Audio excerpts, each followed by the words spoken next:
Chers compatriotes, à l'occasion de l'expression directe, permettez-moi de vous saluer et de dire que nous allons vivre des moments très délicats et très importants. Le gouvernement vient d'examiner le budget de l'État en nous annonçant le gonflement de ce budget, le doublement de ce budget, passant de 3 000 milliards à 7 000 milliards. Personne ne s'en émeut. Pourquoi seulement maintenant?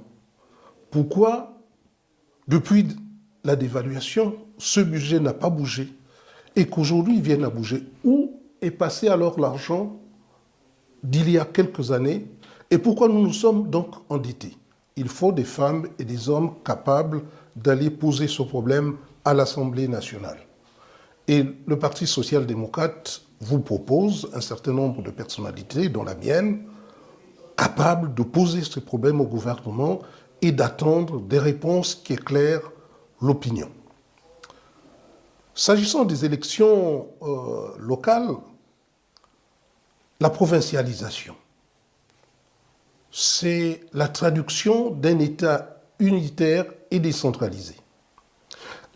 D'abord, la déconcentration qui fait partie de la provincialisation est liée au fait que le chef de l'État n'a pas le don de d'ubiquité, n'est pas Dieu, et que les institutions lui ont donné la possibilité de nommer des gens de confiance au poste de gouverneur et de préfet, voire sous-préfet.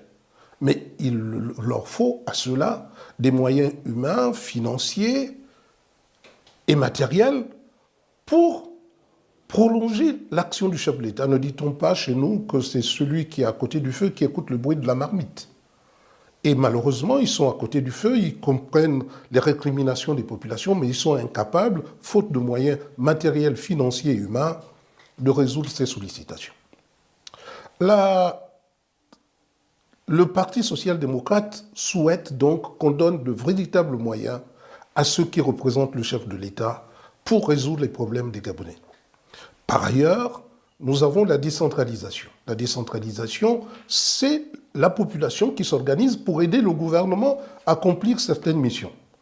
Le gouvernement lui confie un certain nombre de missions. Prenons l'exemple pour les communes et les conseils départementaux, la construction des écoles communales, la construction des haltes de garderie, des crèches, des jardins d'enfants, pour permettre de libérer les femmes.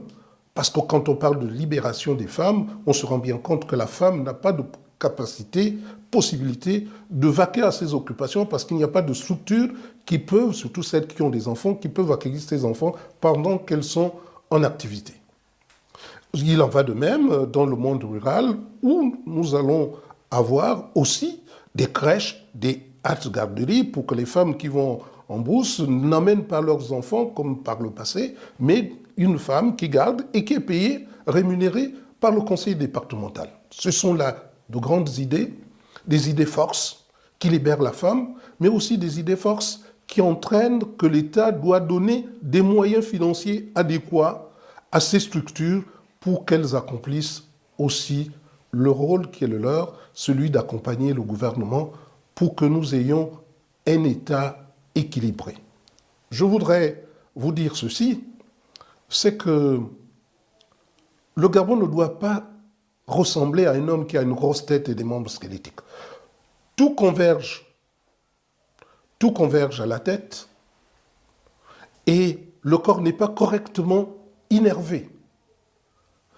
Pour que le Gabon fonctionne correctement, il faut que ce corps soit correctement innervé, que le sang coule partout, que les membres soient équilibrés et que la tête ne soit pas malade d'encéphalie.